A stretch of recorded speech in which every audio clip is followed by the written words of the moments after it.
All right, guys. Well, welcome back to another episode on the podcast here. We have yet another in-person special guest today. Was very fortunate to get in touch with good buddy Josh Pladies, local guy here in Kansas land, well, Missouri, I guess for you. But Josh owns and operates all by himself Clutch Swimbait Co.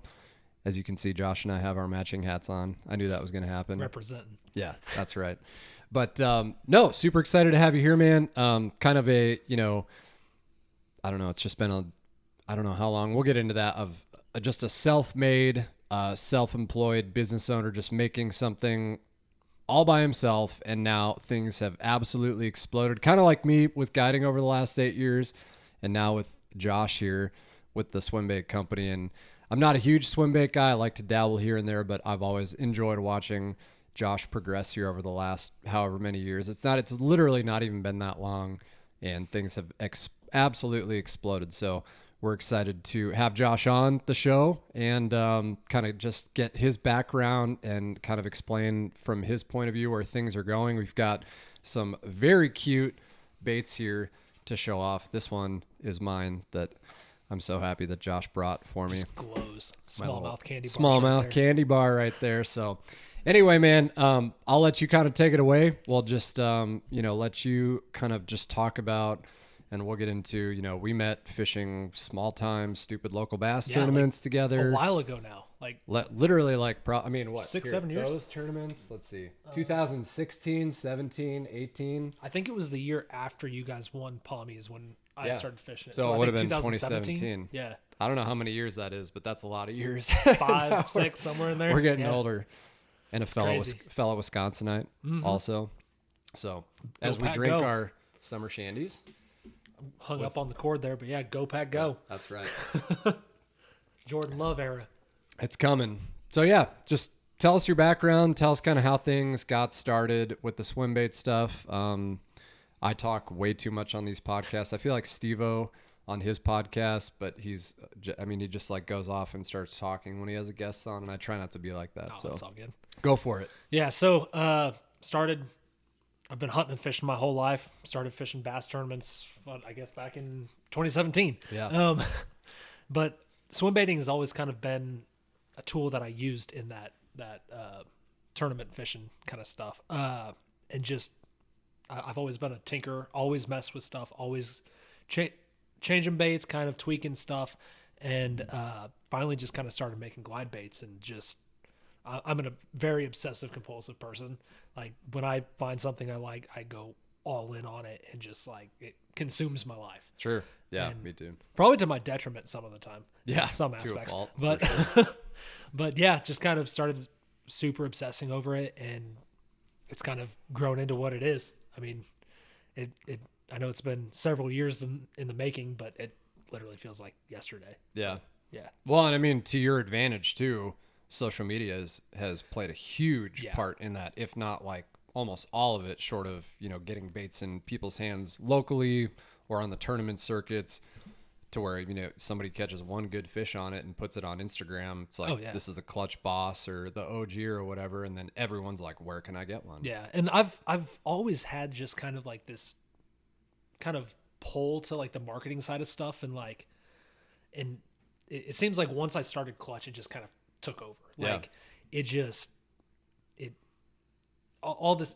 felt like a natural transition into it. And the social media side's been awesome, and it just kind of somehow it's just all worked out. Yeah. Like I don't necessarily know how or why, but it just seems like it all just like, oh, right. Well, that you can say luck, but I mean, I guess luck's how many times you put yourself in those opportunities to get lucky really makes a big difference. So it's better to be lucky than good. Yeah, sometimes exactly. too. Exactly. Just like in fishing. So these baits, and we've got a couple of Josh's baits here in front of us. So this is the Boss right here. We're just talking about this one, a 4.1 ounce bait. How long is this guy? That's 9 3/4 inches. That's what I thought. Yeah, 9-incher. Yep. And then we've got the OG. This was the first one. This was the first one that I started selling. There was a lot before that. And actually, the first glide bait I ever made, I was actually fishing with Keith the first time I was out there. Oh, nice. Yeah. So local or a mutual buddy of ours. My best good friend, Yep. Keith Flum. Real good buddies. Yeah, we were out there fishing, and that was one of the first ones that I kind of hand carved out of wood. And Nice. Yeah. It was just like a bone color. Yeah. Something like this, well, just something like a you know. solid like basswood color, or Yeah. like I can't remember what it was out of. It might have been pine. Where was it it? was- What lake were you on? Do you remember? Some little no name lake over in Missouri. Oh, okay. Yeah. It wasn't like it wasn't like Truman or like the Ozarks or Yeah. anything. But then this guy, so that how big is that one? So that's 7 3/4 inches long, which is what the shirt I'm wearing. Yes, it really is 8 inches. It's kind of the joke because it's 7 3/4. Yeah. 7 3/4. It's just shy of 3 ounces, and this is a little bit more of a chopping style glide bait. And I guess the darter is as well, but the Boss, which is the new one that just came out, Yeah.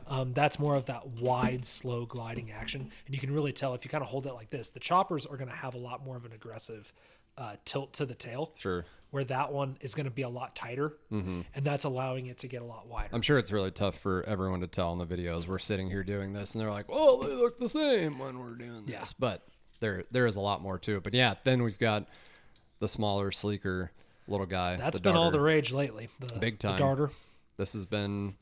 We've seen this on social media. Yeah, quite a bit. It's it's a lot more of that tournament sized, and guys are enjoying it for that a lot more. It's because it's smaller. maybe more bites.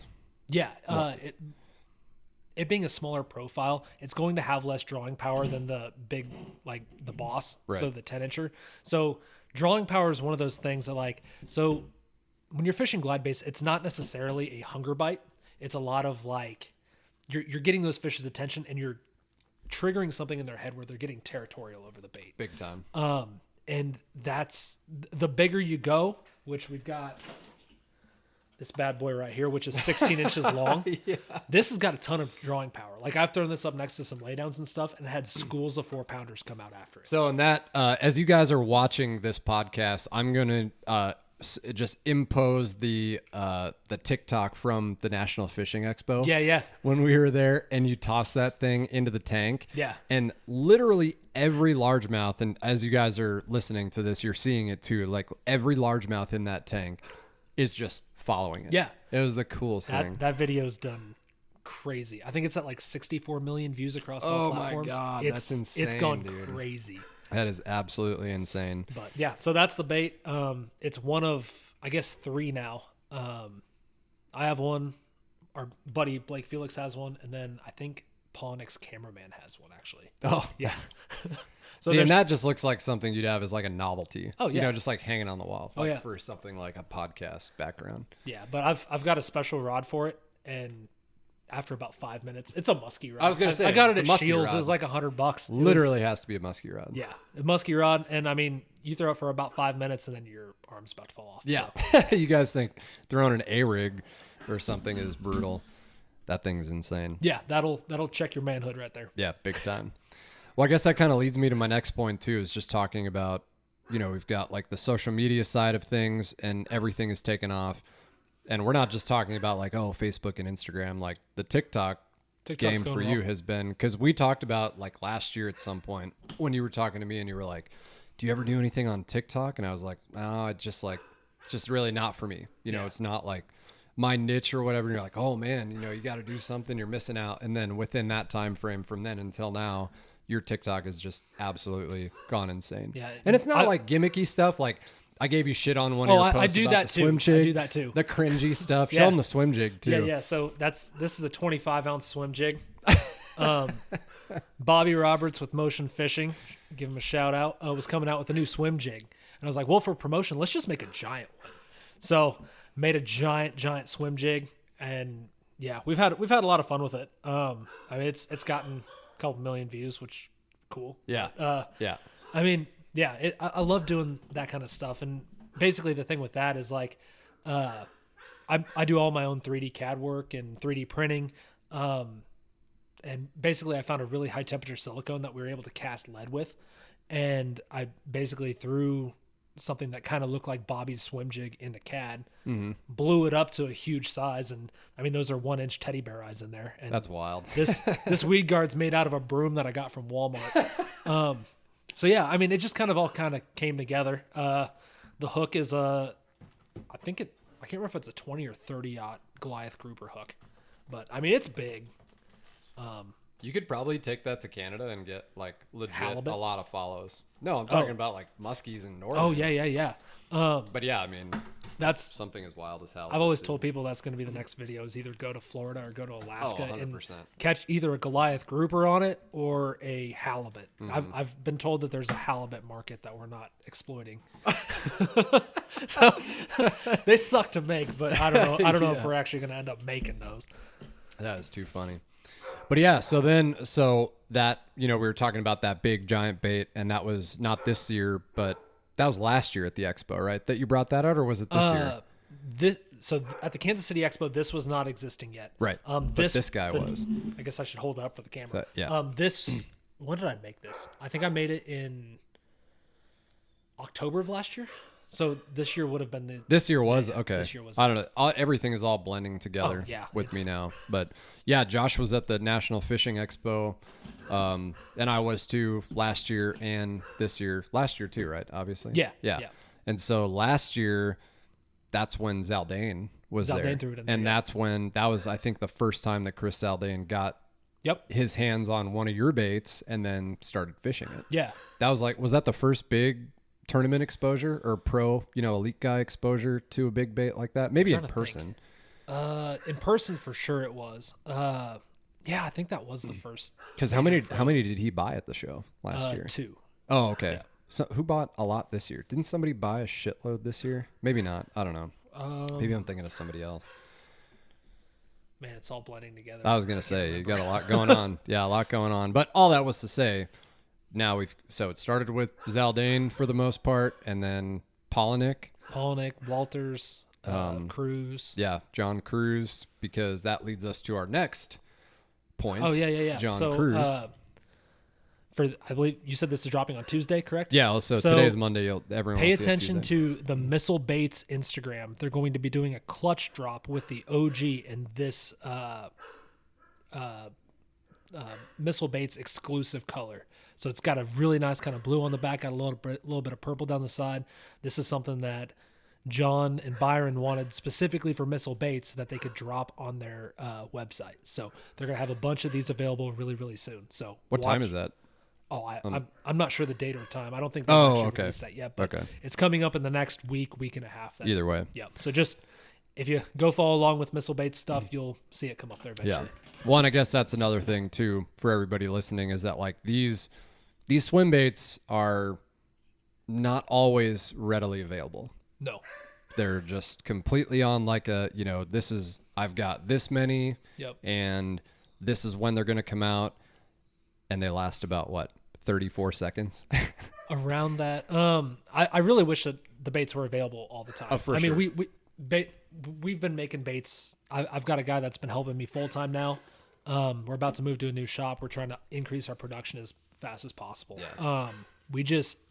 We're having a hard time keeping up with production right now. We did a drop last night on Sunday, which was the Boss, and they sold out in 2.5 minutes. Yeah. And that's basically the time for them to be populated on the site, add to cart, and through the checkout process. Yeah. Which is just absolutely insane. That's why I am so happy that Josh brought my own darter, because every time there has been a drop that I've wanted, like even an OG at the very least, I've always got something else going on. And just when you're like 1 minute late or 2 minutes late, you're 1 second too late. It's literally the same That's thing. actually a color we've not released to the public yet either. Yeah, no, that's what I was just going to say. That's a special run color. That whenever Josh first made this one in that chartreuse, he had showed it to me, and he's like, this is going to be the smallmouth killer. Yep. And the main reason why we haven't released that one to the public is a little bit of a selfish reason, and that's I want it for myself for Wilson. Oh, yeah. Oh, yeah. When we first were developing the darter, I took a prototype out there in that color, and I had the wrong back hook on there, and ended up losing about 2 20-pound bags of smallmouth in the afternoon. Yeah. Brutal. And we what size hook is that? That's a number 3. So you don't want a bigger hook on the back? No. Not even for the nippers? You might be able to upsize a little bit, but that kind of throw the balance off. It can a little bit. Yeah. If you upsize it just one on that one, it's not going to make that big of a difference. Like Actually, on that one, I think I ran out of my the other hooks. I think I do go one size bigger. I think Yeah, I've got tons. I feel like that's a 4. that might be a 4 on That's that a one. 4 for sure.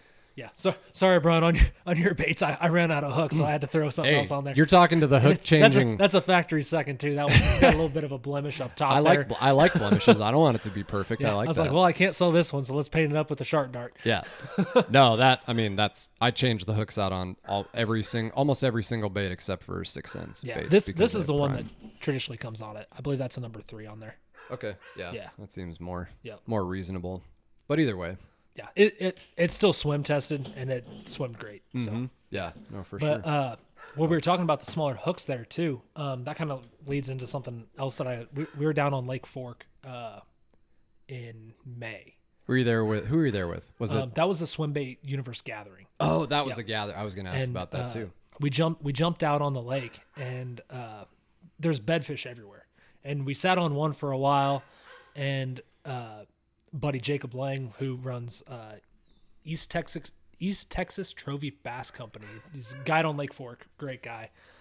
Seems like when everyone else was struggling to catch big one, he was still putting big ones in the boat. I think they caught like an 11-pounder out there the week before I was there. We were out there bed fishing and just we could not get him to fire on anything. Like he's pitching a white Rage Menace in there a bunch of times and just mixing up a bunch of different baits and cannot get this fish to react at all. It's like just looking at it and then just kind of cruising off. Well, I was like, well, let's try throwing a glide bait over it. So I don't know if you've seen that drone footage of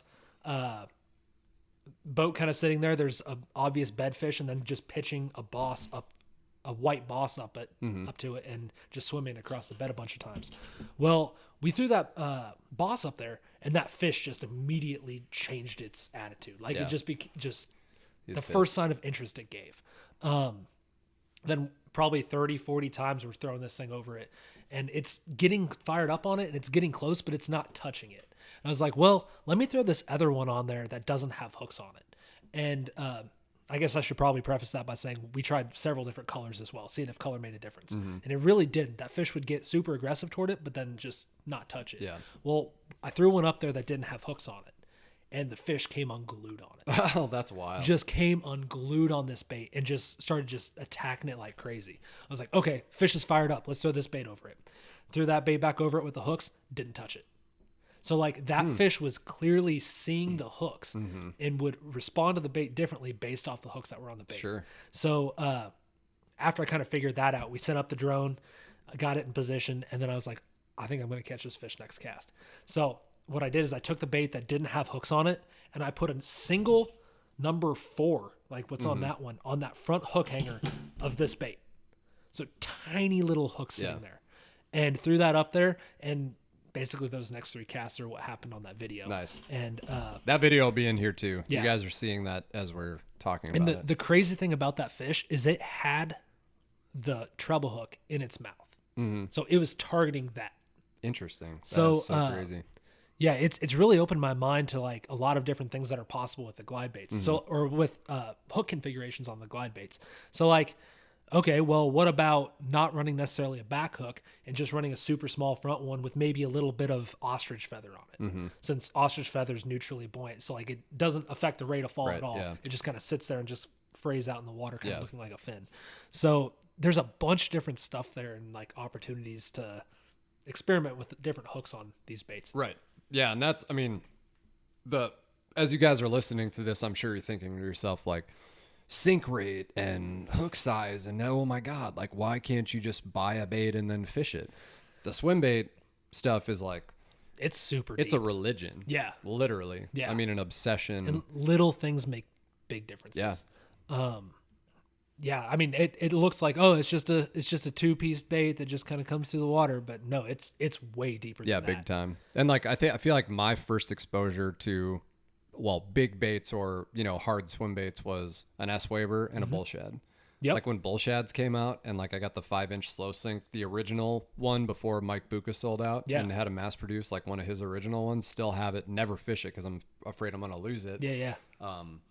That's just like, that was the first thing. It's like you can cast it out, reel it in, or do weird stuff. And like, back then I was like, this is these Melbourne smallmouth bait. Oh, yeah. You know what I mean? Like they still catch a ton of fish on big time. Melbourne stuff. For sure. And then the S-Waver, that was like the first glide style bait that I had exposure to. Not to say it was the first one.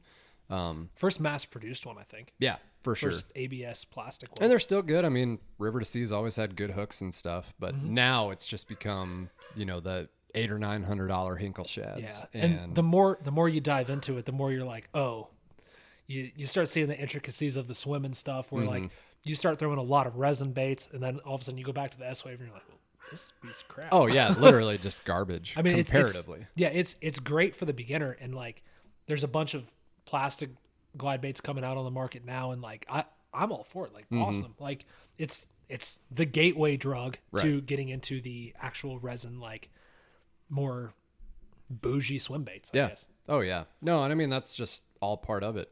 So then in kind of transitioning from that, you also have a soft swim bait too. Yeah, I didn't bring any of those actually. That was my fault. I totally forgot to say like bring one of the softies, but people will be able to go to your web or the Facebook page or whatever and see them. We're working on getting you can see them. I think they're on Temptation Tackle's website. That's what I was Travis. And once we get the clamshell stuff figured out, that's been an ordeal, getting actual packaging for them that you can ship it and it be confident that the tail's not going to fold over, like it's not going to get kinked or anything like that during the shipping process. We're working on getting those done, but they're fish catchers. Yeah. They got good wobble to them, good, really aggressive tail kick, really good head wiggle. They've been really good fish catchers for me. Yeah. Keith fishes those. Oh yeah. Keith loves it. Keith loves the 5.5. Yeah. I love it too. I mean, we talked about me doing something like that for wipers in the fall, especially when they're on like a really, the giants are focused on like big baits. You can get away with getting those big ones. But so is that, I forget, and just more for the people listening too. Is it a line through or is that like an underbelly? It's a belly weighted. A belly weighted. Yep. Yeah.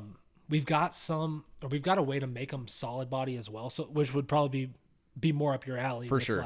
Cause then I could rig it on a giant jig head. Yeah. That's probably the way to go. But like, the way that water kind of like loads up on that tail and kind of folds over and it sends off a huge kind of just, there's lots of displacement. Water displacement. Yeah.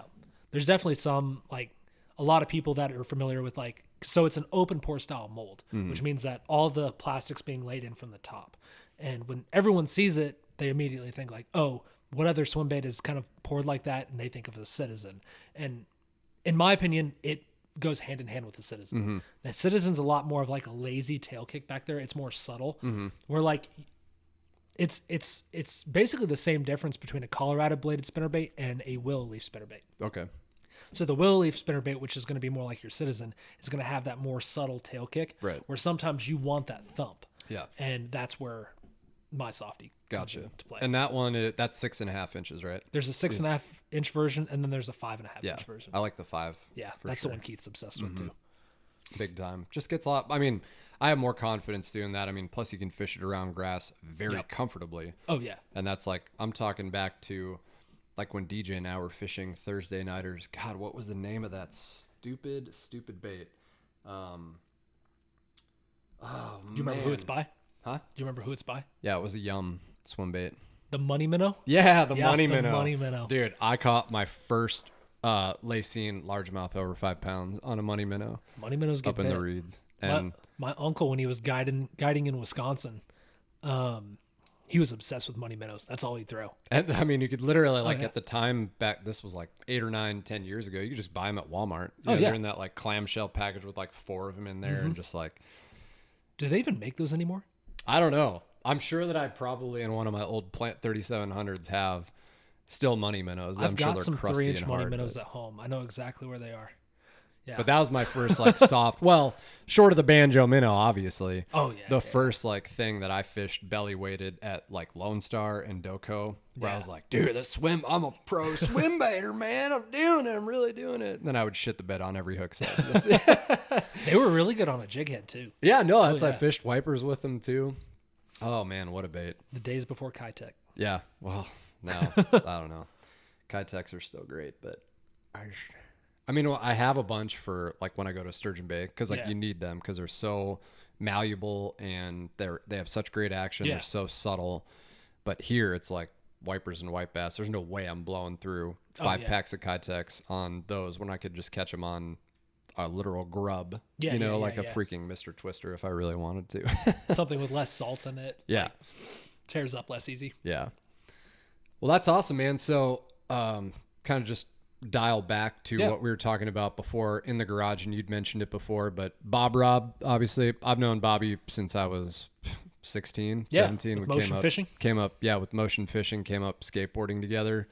And then we both just transitioned into fishing, and then Bobby started motion, and then I started guiding and stuff. But, you live in Belton now? I live in Belton. Yeah.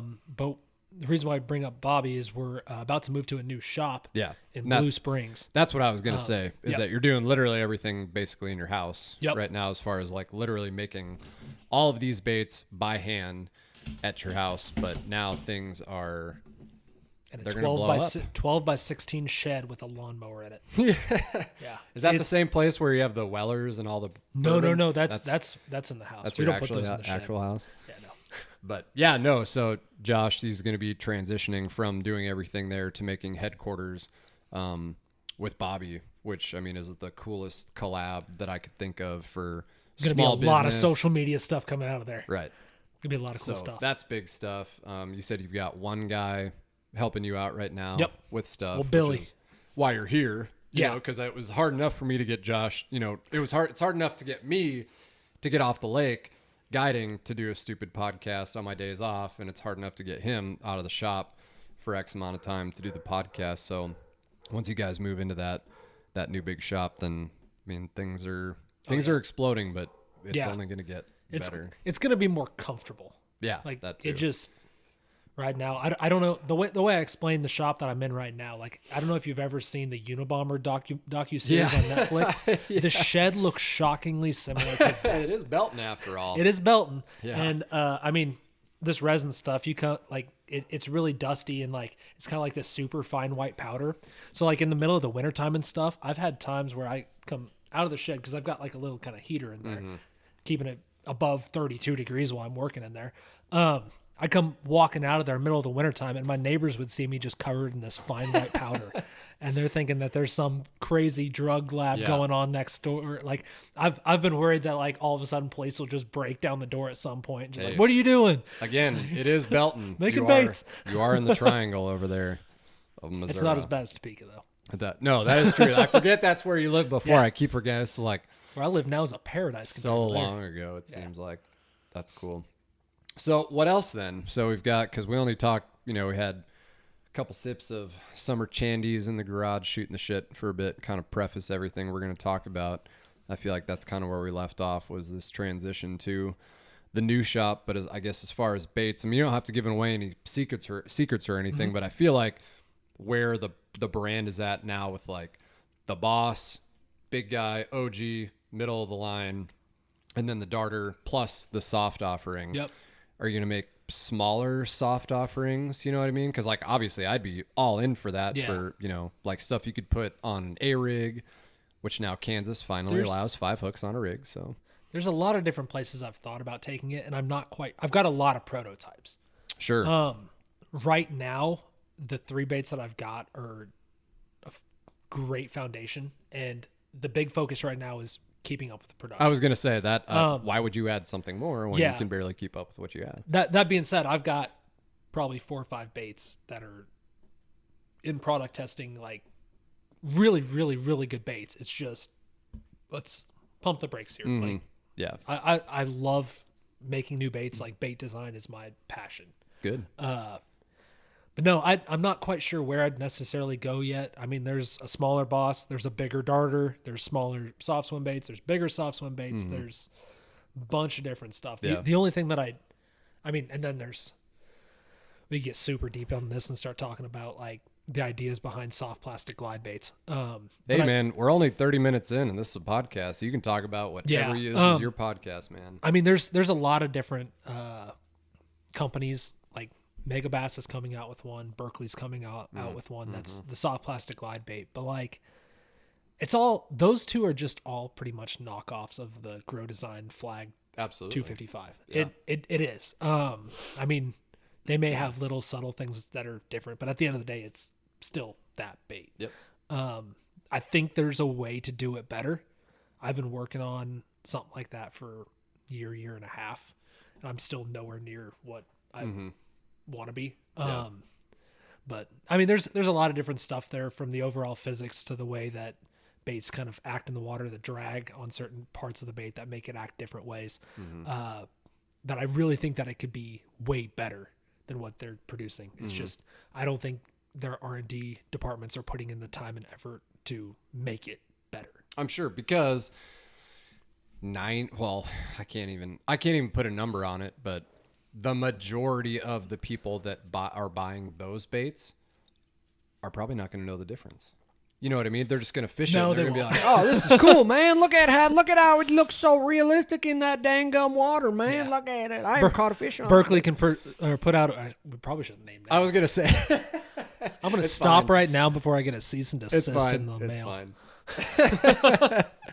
Everyone knows where we're going with this. It'll be the Amber Heard trial all over again with Clutch and Berkeley. Yeah, big time. So I'll just stop now. Who shit the bed though? Well, I think we all know who shit the bed in this case, but yeah, no, I mean and that's where, kind of like you were talking about earlier too, you can just start with this. Like one of my clients, for example, he bought one of your baits and he was just getting into glide baits, and this was like 6-8 months ago. He's obsessed now. That's like all he wants to do. Yeah. And it's just like you're talking about, like looking into the physics of it and the sink rate, and just exactly like when you do this, the bait does this, or when you do that with your rod, or have this line versus fluoro versus braid, how the bait works, changing out hooks, split rings, adding wire to it so it maybe, has a nose or a tail sink or something. It just becomes like a complete there's obsession. A million different things you can do with it. I guess from a design standpoint, I pretty much, all the baits I sell can be thrown on 20-pound fluoro, mono, whatever you feel comfortable in. They perform better the lighter line you go. Sure. But you start kind of getting a little ballsy there. My brother is the first one that I know that lost one of my baits. And it was after about 6 minutes of fishing it. Ooh. Where at Shawnee? Yeah. And I go, "What happened?" He goes, "I got seesawed on a log." And I was like, "Well, what line were you using?" 12. Oof. You doing what? On what, a OG? Yeah, it was an OG. Throwing 12-pound test on it. 12-pound test on a what? I don't know. 5-ounce bait? What is it? It's 3. Oh, well, either way. But I mean, still, like, come on. Yeah. No offense, Justin. You don't say you lost it. Yeah. Yeah. Was it brown or was it green? It was green. We know how Shawnee has those big brown ones. There was one time, this was not with one of my glide baits. This was with another one. And I was out there fishing, and it was probably the state record smallmouth. I believe it. Came up, kissed the side, and then just went away forever. Never got a hook. Just literally came up, just bumped the side. I was like, "Oh, nope," and then swam away. So, was its eyes like 3 or 4 inches wide? Oh yeah. When you saw it? Thick. But you know what? Somebody at the public docks is going to catch it on like a minnow or something, and then guaranteed, eat it. and then just throw it on the grill without even knowing what it is. Like it's a trout. Oh, freaking Topeka! It's a fun place. Yeah, found cars in the water out there before. Yeah, that wipers, walleyes. You go graphing on that lake, you're going to find something. There's giant walleyes in there. Yeah. Big wipers. Perch. Freaking perch. Yeah, yellow perch. There's freaking perch, dude. I saw a guy catch a yellow perch out at Gardner a couple months ago. Yeah, last month somebody caught one out of Clinton too. Really? Yep. That's which I'm like, different. my mind is blown. I'm like, oh my god. Now when was the last time that place was stocked with them? Probably. Well, I don't know. I'd have to pull out my original map that I have that showed what all was stocked in there in 1974. But that's crazy. I feel like that's maybe a bucket biologist fish. You know what I mean? Somebody brought it. Either a bucket biologist or one that's been really, really unlucky and picked up by a falcon a couple times and transported by. It looked pretty clean. Or maybe his picture was just BS. But yeah, in any event. It's like, I caught this at Clinton's. Like, that kind of sounds like some shit that I would say. Like, I caught a 30.5-inch walleye from Green Bay, but I'll say it was on Wilson. Sir, you were in Minnesota. Yeah. So I guess let's just go back to, because you were talking about it in our last conversation, for the people that are listening who are just maybe getting into swim bait fishing or maybe just trying to do something different. I apologize for Tucker, by the way. He found out that you're here, and he is out there just losing his mind. So if you guys are listening to this and you can hear Tucker barking in the backyard, my wife's not home, so I can't do anything about it. But gear, rod, reel, line, all very, very, very important things when it comes to fishing big swim baits, glide baits, any big baits. Yeah. You can't just, like you were saying, go fish a 6-ounce bait with 12 to 14 pound fluorocarbon. Yeah. So for guys just starting out, excuse me, that summer shandy's coming up on me. Yeah. For guys just starting out, I recommend a Dobbins Fury 806 SB. It's like $120 rod, depending Good rod. on what the sale is at Tackle Warehouse or something. You usually can find them on sale for $100. Great rod to start with. Is it the best rod there is? No, but it'll get your foot in the door and get your feet wet. As you kind of start getting more experienced with it, like you start getting more and more setups. Obviously the Boss is going to take a different rod than the Darter. Just because the Boss is 10 inches, the Darter is smaller and a lot lighter. The Boss, I'm really liking a Daiwa Tatula Elite 8-foot heavy swimbait rod. I love that rod. I know it's kind of a sleeper in the swimbait world, but it's got a lot of beef behind it. It's got a deeper bend in it. I love that rod. Though that rod doesn't look like a broomstick either. It just looks like a flipping stick. It's it a little heavy. Sleek. If I have a knock on it, it's a little heavy and maybe a little stiff. But in my experience, when you've got that big fish at the end of it, you need to be a bully. Yeah. If you let that fish bully you around, if you fight it, you're gonna lose it. Right. Like, just get the fucker in the boat. Yeah. I mean, you grind, and if your buddy's not there with a net, you boat flip. Yep. Like, I mean, that happened to me this year with a 7 1/4. Like, guy wasn't there. He had that fish had the Boss in the corner of the mouth by a back treble. I was like, if I go for this net, that fish is gone. Yep. So like, you just lift and pray. And luckily it worked out on that fish. But yeah, so that's the Boss. The OG can also be thrown on that rod. And one rod I've really been messing with that I absolutely love right now is the Alpha Angler Wide Glide. Yeah, we were talking about that is rod. The rod for the Darter. I've spent way too much money trying to find the right rod for this bait because there's always been a little takeaway. Like, it may not bend deep enough in the rod. Like, and if that's the case, you're going to lose a lot of fish. Yeah. The action of the rod has a lot to do with the action of the bait as well. Like, if it's got a little bit more flex to it, or if it's got the right flex to it, it's going to kick those baits out wider. If you get short striked where that fish bites right next to the boat, you got to have some forgiveness in the rod. Otherwise, you're just going to pull it square in the mouth. That rod's crazy light, crazy sensitive. If you can't see the bait, you can still feel every single thing that bait's doing in the water. You can feel when the bait's at the corners. You can feel when it's gliding out. You can feel when it's stopped. Like, it's crazy, the sensitivity behind that rod and just how light and just everything about it is just perfect. And a lot of that depends on what line you're using too. You know, if a big one bites you right at your feet, but you have a stiff rod, you're going to want to counter that with mono. Yep. You know, a lot of guys like mono. When I first started fishing bull shads, first it was Braid. Keith started using copoly, so I started using copoly, and then I ended up just going back to Braid for, because it was easy. I think that's the biggest mistake a lot of guys make starting out swim bait fishing is like, they're like, okay, it's a really expensive bait. I want to throw it on Braid. That way I don't lose it. Yeah. What a lot of people don't realize, like, let's say, for example, if you've ever casted a frog or a topwater walking bait or something, you make a big long cast and it goes tunk, middle of the air, it stops and folds over on itself. It happens to everyone. When you do that with a 3 to 4 to 5 ounce bait, you will snap 50-pound test braid on the cast. I was going to say, so that leads me into a funny story. I was going to wait until we started talking about line. The very first day that I fished the bull shad at Melbourne with Keith in an EKB tournament on like the South Shore by the campgrounds right there outside of the marina. First cast, I like whip that thing and it just goes tink. And I watched that bull shad go all the way up, like close to the grill on the campground. And Keith was like, we'll just hope it's there at the end of the day. And then at the end of the tournament, I like drove myself around and picked it up. Yeah. And then Keith did the same thing the following year at Stockton with an A-rig on his first cast too. I have it on video. Everyone thinks that Braid is just this cure-all because it's got a high pound test rating. But what people don't realize is like it can absorb a lot of shock. Zero. Yes. I mean, there's no zero stretch. has zero stretch to it. So the shock absorbency of it is just bad. Where that's where something like mono and fluoro that actually have that stretch, you've got a little bit of forgiveness there. Yeah. I mean, obviously mono's going to stretch more than fluoro, and the stuff I use for glide baits is actually a really cheap mono. It's big game. Yeah. Oh, big game. Yeah. Dude. That's what I use on all my trolling rods. It's like $6 for 300 yards, and it is awesome line. It's for swim baits. Like I maybe wouldn't be dragging jigs with it. No, but no. Yeah. But that's what all my, like, the, you know, precision depth trolling chart, the trolling Bible for crankbaits, for walleye baits, are all based off of 12-pound big game.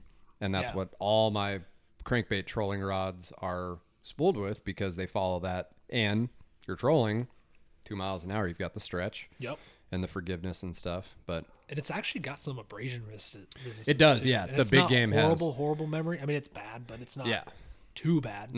But It's I mean, about- for how cheap it is, Yeah.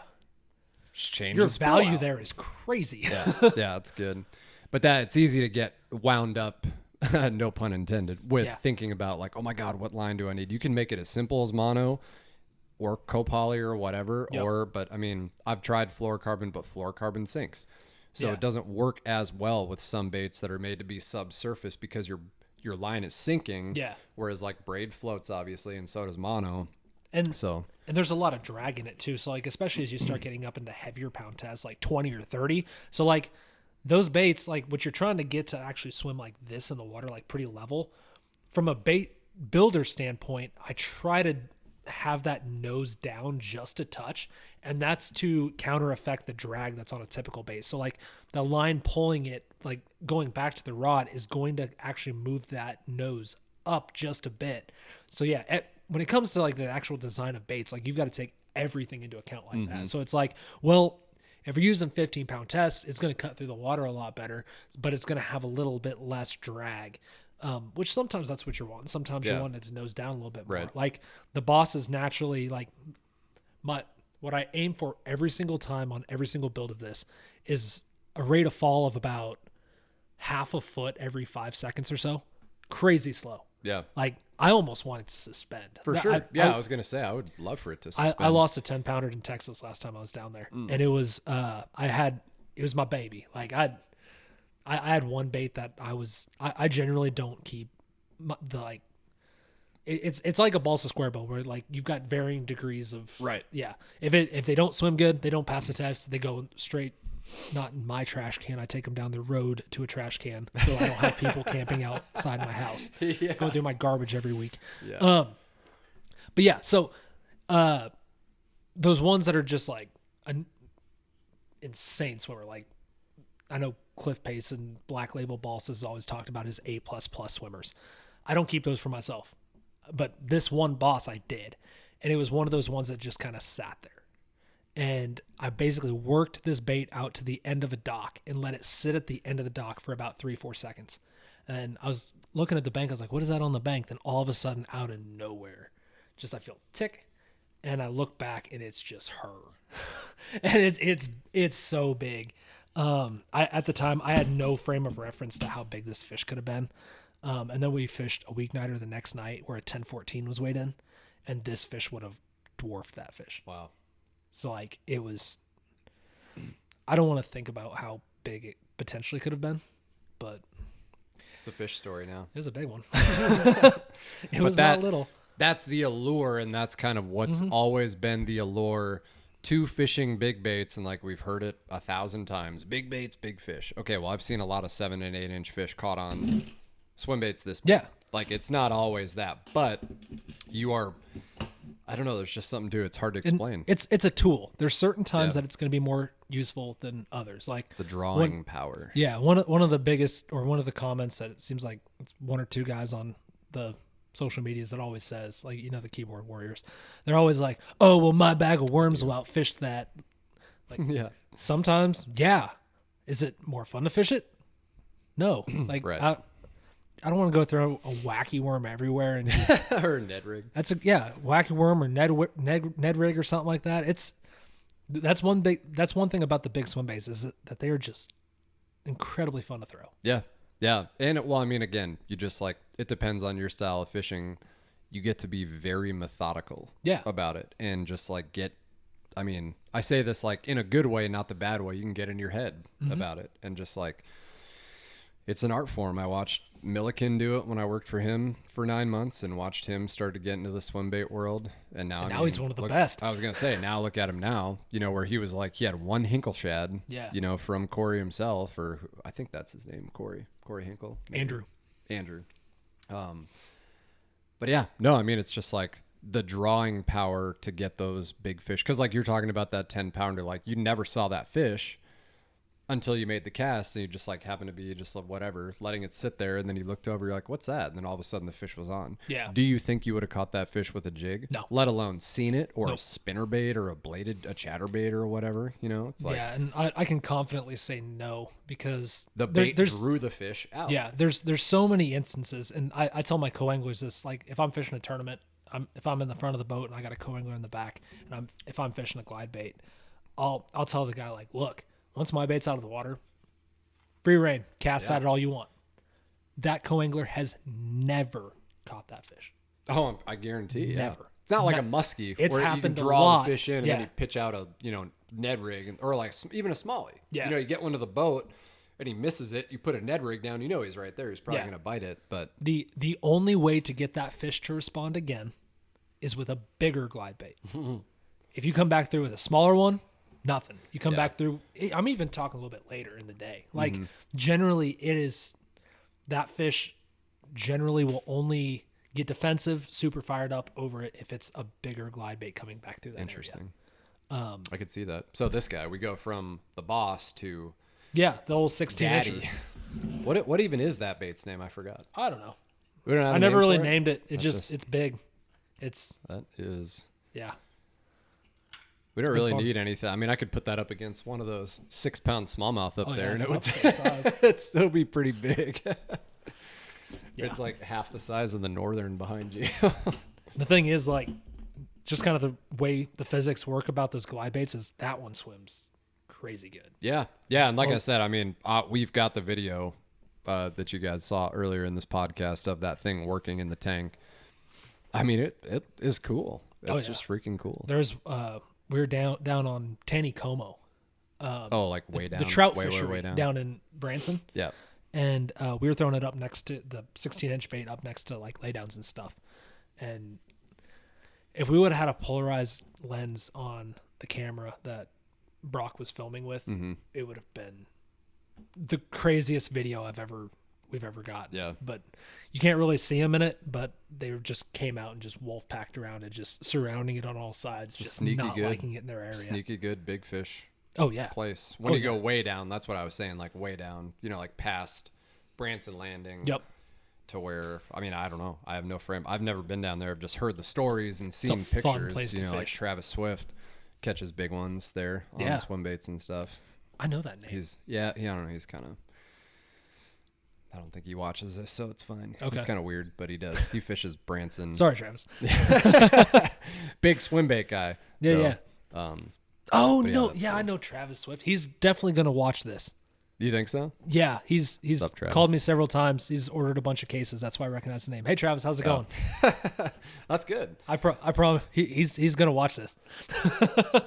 But all that was to say, that's where I saw the first, like 6.5 to 7.5 pound largemouth from that fishery. And there's bigger in there. Yeah. Guaranteed. But that fishery sets up amazing for glide baits, because I guess that would lead us to our next point. What water conditions are you looking for?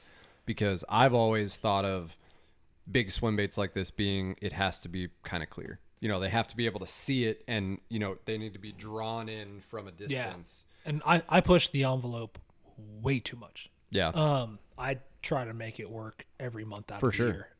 I would too. Yeah, and it does to an extent. It seems like in the wintertime they kind of like, I'll sink it down over brush piles and stuff, and they seem to follow it. Like They're so cold and at, lazy. at all points in time of the year, you can very much utilize a glide bait for not just catching them, but practice.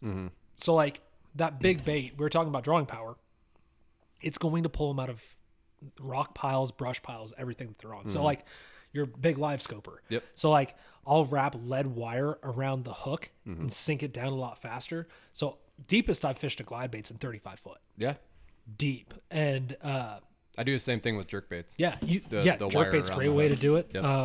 But yeah, it will pull them out of cover. So if you're a big tournament guy and you're trying to figure out, they're in brush piles hot and heavy, and you're trying to figure out what brush piles are your active ones, which ones to run during the actual tournament, run through there the day before, maybe cut the hooks off just to be safe. You'll get a squirrely one. And usually it's like a 7-pounder. Yeah. Every time. It'll bite it in practice. But if you fish it a couple feet over the top of a brush pile, you will see everything that lives in that pile. You'll know which ones to come back and maybe drag a jig through, a big worm through the next day during your tournament. And then ones that you don't have them come up out of, just don't fish them in the tournament. Yeah. Just leave them alone. But I mean, obviously at that point, they're like probably pretty resident fish. Yeah, They're going to be there. It's just like a muskie. You can see it in the morning, come back in the evening and catch it. Yeah. Whatever. Glide baits really turned bass fishing into a southern version of muskie fishing almost. Literally. Yeah. Yeah. I think I would totally agree. Fishing. So what about reels then? Because gear ratio, I should say. Reel doesn't matter. I mean, whatever. Do whatever you want. I'll say Daiwa Tatula 300 or nothing else. So that 6-8 to 1, 8-1 to 1. So this is where it gets kind of scientific and nerdy a little bit. Exactly. So the Tatula 300. So it's a 300 size reel, which means that your spool's a lot bigger. So like the traditional style reels, wider. A 100 size. I think some people use 80s. Right. It's a really small diameter spool, but as you start stepping it up, so like a 100, 200, 300, what you got to think is like every time that spool spins around, it's picking up more line. And that's what the gear ratios stand for. So like a 6:3 to 1 is every one reel handle turn you have, that spool is spinning 6.3 times. So a 6:3 to 1 on a 100 size reel as opposed to a 300 size reel has the 300 has a lot more pickup than the smaller ones. Yep. So I use a 6:3 to 1 on a 300 size reel. If you're trying to make do with like a 100 or 150 size reel, I'd maybe bump it up to a 7:3 to 1 or 8 to 1 gear ratio. Yep. That seems to be kind of that sweet spot for getting the most action out of these baits. Yeah. Now the darter, that's a different story. Like you can get away with using a 100 to 150 size reel, but bare minimum 8 to 1 gear ratio. It needs speed. Yep. Like That's what I was going to say about this guy, and that's why I like this, especially for smallmouth, because I'm not going to be fishing this very slow, especially like in the fall up shallow. Any clear water situation, it's going to be like grind. Just it was boom, originally boom. designed around the herring fisheries of South Carolina and Georgia, where those fish just love speed. It does look very herring-y. It is actually modeled herring. directly after a herring. Big well, there you go. But I mean, the thing is like, it excels everywhere because it looks like a herring, but also for you northern guys, it looks like an alewife. Alewife's the exact same profile. Sure. For you TVA guys, skipjack's the exact same profile. There's little minnows and creek chubs around here that mimics that profile. Like it seems like everywhere you go, you will find this profile in the wild. And like you were talking about shad, yeah, in that one reel that you did, and I think it was it with the OG? Which one was it? You were talking about the shad. And how thin it is? skinny, yeah, yeah. So they are. That was probably the boss video. So like for a 10-inch glide bait, you're not going to find a bait that skinny. The reason why is it sucks to make a bait that thin work like it should. Sure. It'll blow out super easy. It's not. Are you talking about like blow out, like it'll turn over on itself? It doesn't swim right. And that's why this bait, we went through 32 different designs to finally get it right. Took a ton of prototyping. And there at the end, I was manipulating the tail thickness by 0.5 millimeter at a time. Like just every little bit was making a difference. And it finally landed on that where it was perfect. Yeah. It looks, I mean, that's just like, I don't know. You have to see it in person and have it in your hand to appreciate the craftsmanship of a bait like that. Yeah. You know what I mean? Like I can say, oh, this bait is great all day long in a podcast, but like if you're in the swim bait game and know a thing or two about a thing or two, when you have it in your hand, even before you fish it, like you just know that those little minute, tiny differences, just like when the bull shads, when Mike Bucca was still making bull shads by hand by himself before they were mass produced. I mean, just from the tail all the way to the nose. I don't know. Let's just put it this way. So there's a little divot in the chin of this bait. Yep. And that's there for a reason. Mm-hmm. Like, you were talking about that in that reel. Yeah. Just that little groove. It basically, the water flows across it a little bit different every time it hits a little bit different angle. And it almost gives it like a little secondary shimmy in the water as it's coming through the water. Mm-hmm. That's something that other glide baits just don't have that. Mm-hmm. And it's those little secondary actions that, in my mind, make a huge difference when it comes to making fish commit as opposed to just follow, which is notorious with glide baits. If you know anything about glide baits, you know, like, oh, fish follow them like crazy. Yeah, but there's little things you can do in bait design that's going to make them more apt to bite it as opposed to just follow it. Yeah. Well, I mean, I feel like anybody listening kind of goes without saying, do you want the fish to follow it or do you want them to bite it? Do you want to look at the fish depends or what do you day want it to hold the fish? Excuse me. So, I guess last thing too, because I like to get real technical when it comes to little things, especially terminal tackle. Mm-hmm. Cross lock snap or no snap, tie direct or snap. This is something I've been really messing with. Because I think I saw Zaldane fishing one. He had a snap. Yeah. On his. First of all, my baits are designed that you don't need a snap. Mm-hmm. They're still going to have great action, whether you've got it on there or not. For me, it's just one more thing to fail. Yeah, it is one more thing to fail. Now, I will say, I've been running a snap a lot lately. It's got to be a beefy one. 80-pound test minimum. Yeah. But the thing is, you don't want it too big where it starts affecting the weight of it, and then also like it's very, very, very visual. But it allows the bait a little extra freedom. Yeah, it seems like that's why I use them on crankbaits, trolling, or my ripping wraps or jigging wraps or anything that has a darting action or is hunting or something. Yeah, gives it more freedom to work as opposed to being. Now I will say, so this kind of gets nerdy, but the viscosity of the water can play a lot with that too. Yeah. So summertime, you probably don't need one as much because that water is less viscous. Right. So which means that things can flow through it better. Right. Like it's not as it's less thick. dense. Yeah. Yeah. So in the wintertime water gets really, really dense. As it gets closer and closer to 32 degrees, it gets more and more dense. Mm-hmm. So like obviously when water hits below 32 degrees, it's frozen and it's not dense at all. And it's so like as it gets closer and closer to that number, it gets more dense and it gets harder for baits to move through it. That's why like your rate of fall, like on jerk baits and stuff, it seems like most mass produced jerk baits on the market are suspend around that 40 to 50 degree range, somewhere right in there, where like if it's a lot hotter, that jerk bait's going to sink more. And then if it's colder, it's more apt to float. Mm-hmm. So that's why you hear so often like, oh, you got to change the hooks out on jerk baits. You got to be able to make them do all this different stuff so that they actually suspend. Same thing's true with glides, and actually the action's way more affected by the temperature than jerk baits in my opinion. But I believe it. But yeah, so I mean, when it's summertime, you don't necessarily have to have that snap because there's less resistance holding that bait from performing in the water.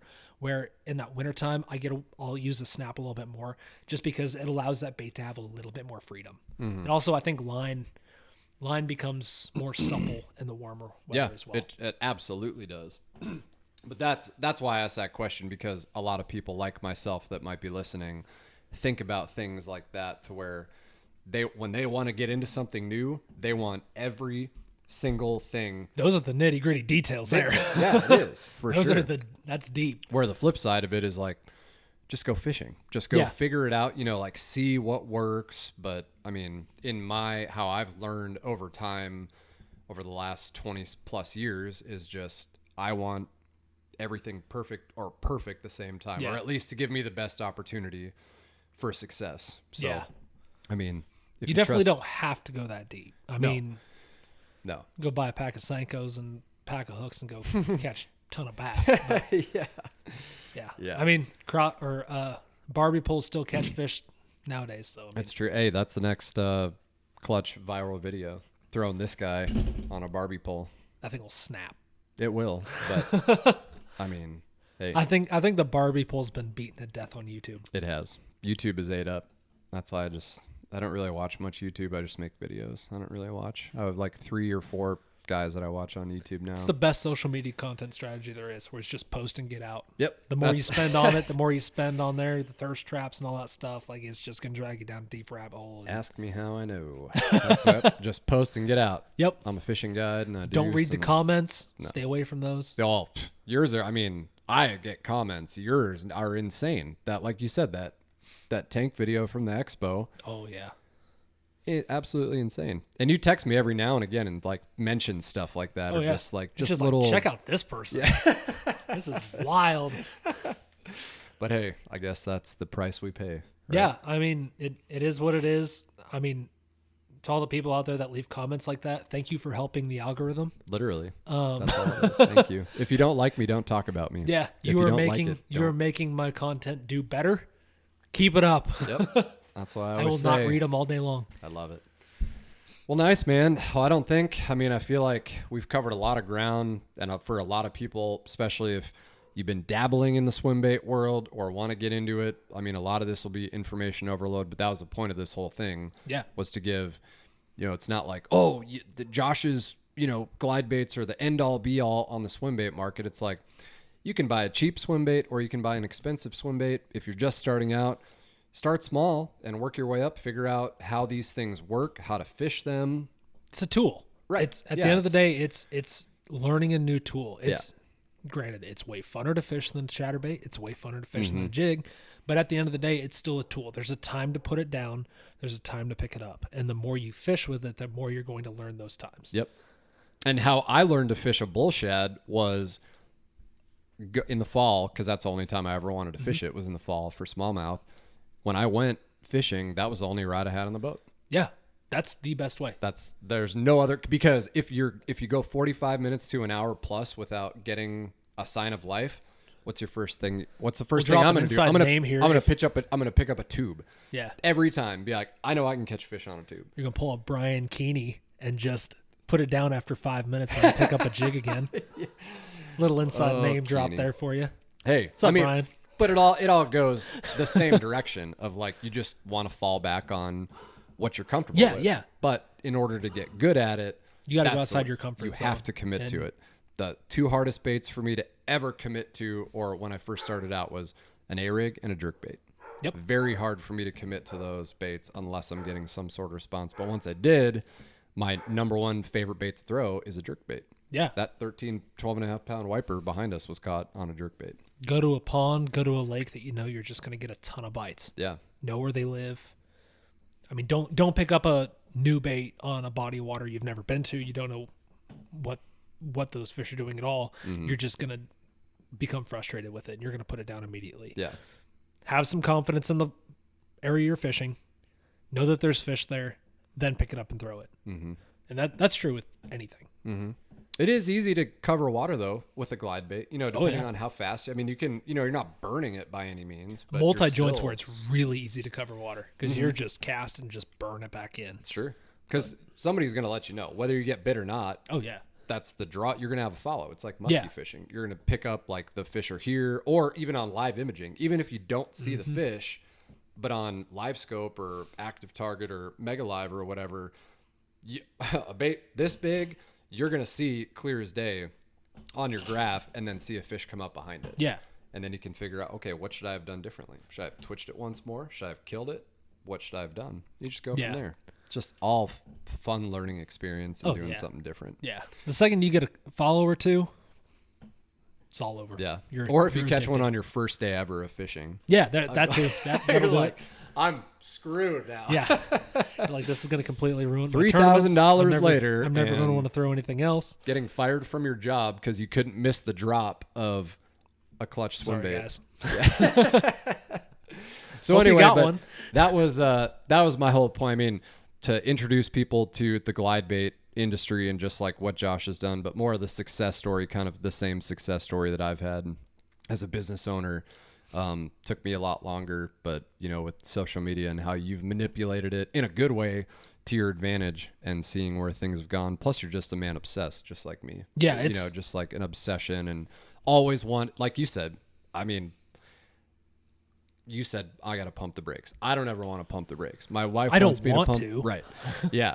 But it gets to a point where you just let it ride for a bit and then bring it back up because you've already established yourself. So that's why I was. It's easy to work 16, 18-hour days when you just absolutely love it. Mm-hmm. That's true. When did you quit your full-time job? Now, 2 years ago? October of last year. Oh, last year? Yeah. Okay. Yeah. I thought it was longer than that for some reason. No, But it's been a crazy, it's been 8 months now? Yeah. it feels longer than that for me, Feels like too, yesterday. for you. Just, But that's why it's been awesome to see, and congrats on all the success and stuff. But all the links are going to be in the description. So the Clutch Swimbait Co. Facebook page, that's where you're going to be able to find pretty much all the drops. I mean, Instagram obviously as well, but go watch all of his videos on TikTok as well, just because, I mean, there's funny stuff, just like I was giving there's stuff you shit. that don't take everything that I do on there too seriously. There's some people that do.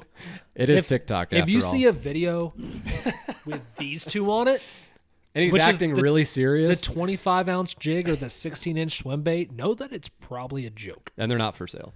Yeah. Just novelty stuff. But hey, I mean, do what everyone else does and say that you forgot to take the rubber off the hook. Just it makes me laugh every time.